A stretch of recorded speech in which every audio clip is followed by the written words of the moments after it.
Media pembelajaran gerak benda. Hai teman-teman, apa kabar? Apakah kalian sudah siap untuk belajar hari ini? Di sini kita akan belajar tentang gerak benda. Apa ada yang sudah tahu gerak benda itu apa? Jika belum, yuk ikutin ceritanya.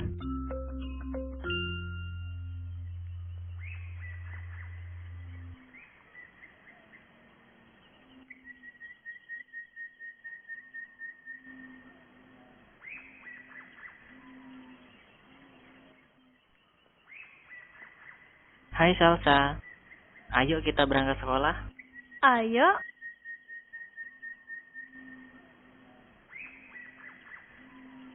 Iqbal, coba kamu lihat itu. Benda itu bergerak-gerak sendiri. Kamu tahu nggak pengertian gerak benda? Enggak? Benda dikatakan bergerak adalah jika benda tersebut berpindah kedudukan terhadap benda lainnya. Contohnya, berjalan. Kita berjalan sudah dikatakan bergerak loh, karena berjalan adalah berpindah kedudukan terhadap benda lainnya. Oh, begitu. Jenis-jenis gerak. Jenis-jenis gerak itu ada 4, yaitu gerak menggelinding, gerak jatuh, gerak memantul, dan gerak berputar. Gerak menggelinding adalah gerak rotasi terhadap benda dan gerak translasi bidang yang dilaluinya. Contohnya, seperti anak-anak bermain bola.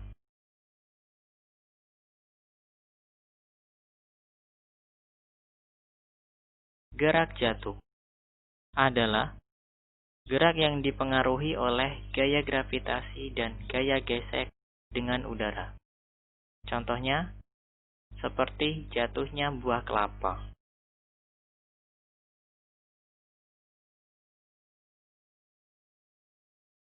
Gerak memantul adalah berbalik arah suatu benda yang elastis yang mengenai benda keras.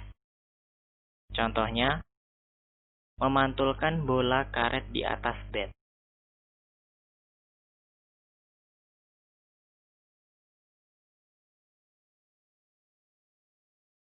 Gerak berputar adalah gerak yang berputar berdasarkan porosnya.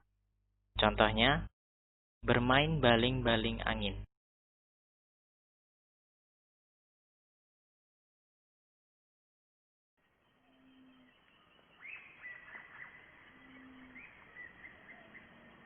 Iqbal, coba kamu lihat. Kenapa? Orang itu seperti kesusahan. Sepertinya benda itu berat. Iya, benda yang didorong oleh orang itu memang berat. Itu adalah salah satu hal yang mempengaruhi gerak benda. Apa saja ya hal-hal yang mempengaruhi gerak benda? Hal-hal yang mempengaruhi gerak benda itu ada 4, yaitu bobot benda, luas permukaan benda, bentuk permukaan benda, dan bentuk permukaan lintasan.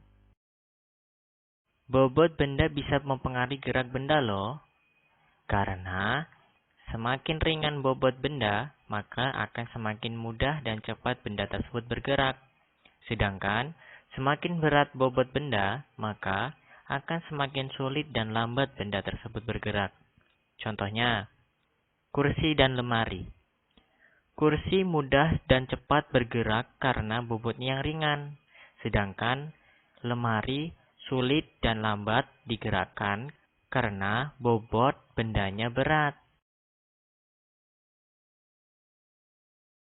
Luas permukaan benda juga bisa mempengaruhi gerak benda. Semakin luas permukaan benda yang bergerak, maka akan semakin sulit benda bergerak. Sedangkan semakin kecil permukaan benda yang bergerak, maka akan semakin mudah benda untuk bergerak. Contohnya, kertas yang utuh dan kertas yang sudah diremas hingga membentuk bulatan yang dijatuhkan secara bersamaan. Kertas yang dijatuhkan dalam bentuk utuh akan lama sampai di bawah karena dasar permukaan yang lebar, sedangkan kertas yang sudah diremas hingga membentuk bulatan jika dijatuhkan akan cepat sampai di bawah karena dasar permukaannya yang kecil. Gerak benda juga dipengaruhi oleh bentuk permukaan bendanya. Benda yang permukaannya bulat lebih mudah bergerak dan gerakannya cepat, sedangkan benda yang permukaannya kotak atau berbentuk segitiga akan sulit bergerak dan gerakannya lambat. Contohnya, sebuah bola dan box. Bola akan mudah bergerak karena permukaannya bulat, dan box akan sulit bergerak karena permukaannya berbentuk kotak. Mudah atau sulitnya suatu benda untuk bergerak juga ditentukan oleh permukaan lintasannya. Permukaan lintasan yang halus akan mempermudah benda bergerak dan gerakannya cepat. Sedangkan permukaan lintasan yang kasar akan mempersulit benda bergerak dan gerakannya lambat. Contohnya, dua buah balok kayu yang digerakkan secara bersamaan. Balok kayu A dengan permukaan lintasan yang kasar dan balok kayu B dengan permukaan lintasan yang halus. Maka, balok kayu A akan sulit dan lambat bergerak karena lintasannya yang kasar. Sedangkan, balok kayu B akan mudah dan cepat bergerak karena lintasannya yang halus.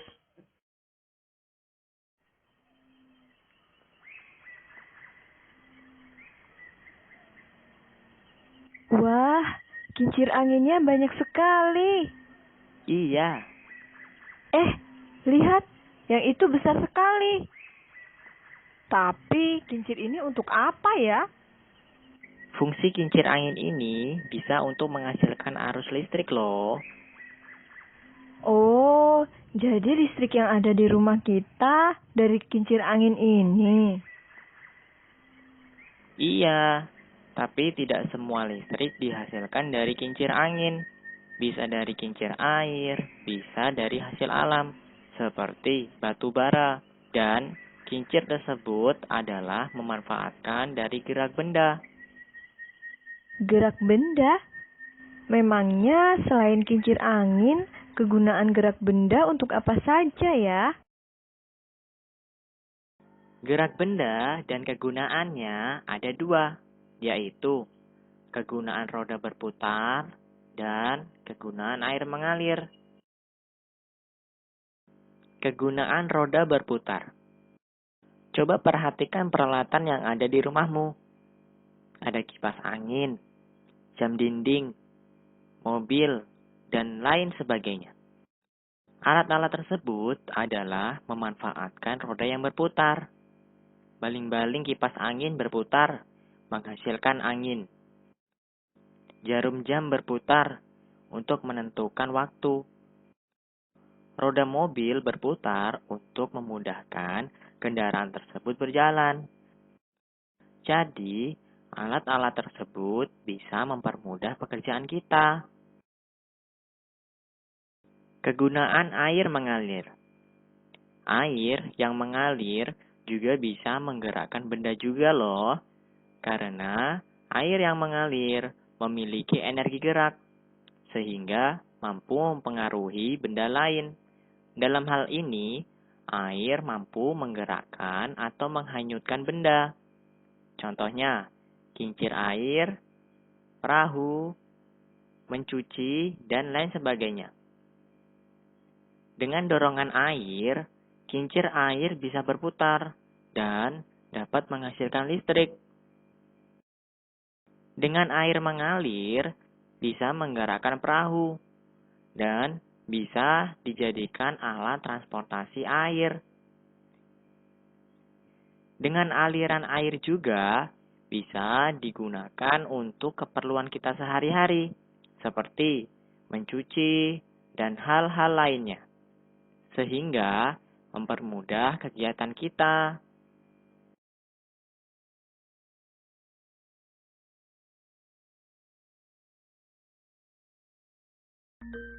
Nah, itu adalah penjelasan tentang gerak benda. Dari jenis-jenis gerak benda, hal-hal yang mempengaruhi gerak benda, dan kegunaan dari gerak benda.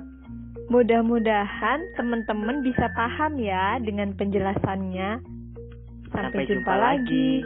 Dah.